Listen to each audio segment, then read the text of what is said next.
You too can beat a speeding ticket, and we're going to show you how. We've gotten the inside scoop from current and former cops, presiding judges, and high-priced lawyers. Advice that would cost you thousands of dollars if you went out and paid for it yourself. The only surefire way to beat a ticket is to avoid getting it in the first place. But once you've been pulled over, the best chance you'll ever have is to talk your way out of it right then and there. Well, I don't think I've paid any tickets except for one in the last, I don't know, 20 years or so. I have been stopped probably an average of once a year or so. Speeding is easy. I have been able to talk my way out of it. I just sit still with my hands on my steering wheel, and I watch the rearview mirror as he's approaching me, and I wait for him to come up to my car. Good afternoon, sir. How are you today? The chances are pretty good he's going to say something to me. Good evening, good afternoon, ma'am. Do you have a driver's license? I will carefully take my wallet. It might be in my pocket, it might be in my console of my car, somewhere like that. I'm going to reach and carefully, so he can see me, take my wallet out and remove my driver's license from the wallet and hand it to the officer. She hands it to you. She says, "What'd I do wrong, officer?" She said, "Well, I clocked you 64 in a 25-mile-an-hour zone." I wasn't speeding. You must be mistaken. Either she'll say, "My car can't do that. Won't go that fast." Her new Corvette. Sometimes, in fact, the police officer may make a mistake. So she's saying one of two things, and that's either I'm a liar or I'm grossly incompetent. I don't like either one of those. So I'm going to have to make her wrong, and she's going to get issued the citation.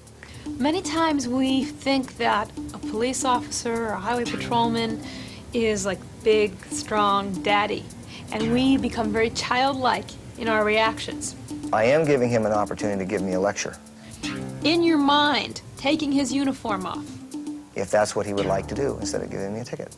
Imagining him in swimming trunks or in jeans, putting a funny hat on him, imagining him holding a baby. Perhaps it will open him up a little bit more emotionally. Crying, it doesn't influence us. He's already starting to build his case.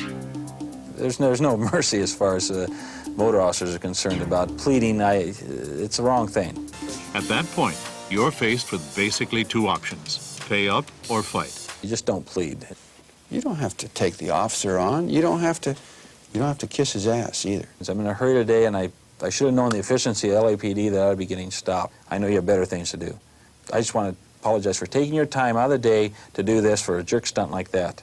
No matter how you cut it, you're an amateur in a professional system. And the professionals will know what they're doing, even if you don't. If you don't know what it is that you're accused of having done, you're likely to miss the whole point when you get to the place where your guilt or innocence is going to be determined. The general public is very intimidated by the court system.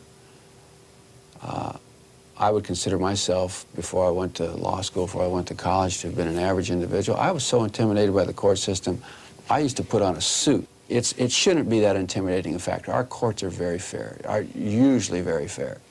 If you fumble, if you back up and start over and get all confused, you've lost. These judges in traffic court most of them are pretty reasonable individuals. Although there probably are some bad judges. They're just like you. They've got traffic tickets, probably not since they've been a judge. They're just like anybody else. Judges are just like anybody else. All these judges want to see is they've got 40 people in there to handle. They want to get them out, expedite these court cases so they can get off work. And they want to have these citizens found innocent if they're innocent. So if you present yourself to be reasonable and you create in the minds of the judge a reasonable doubt. And that simply means whether he is or is not convinced beyond a reasonable doubt. More than a reasonable doubt. He need not have a reason. But at least a reasonable doubt. He doesn't even need a reason to find a reasonable doubt. That is the best chance you've got of winning that traffic ticket.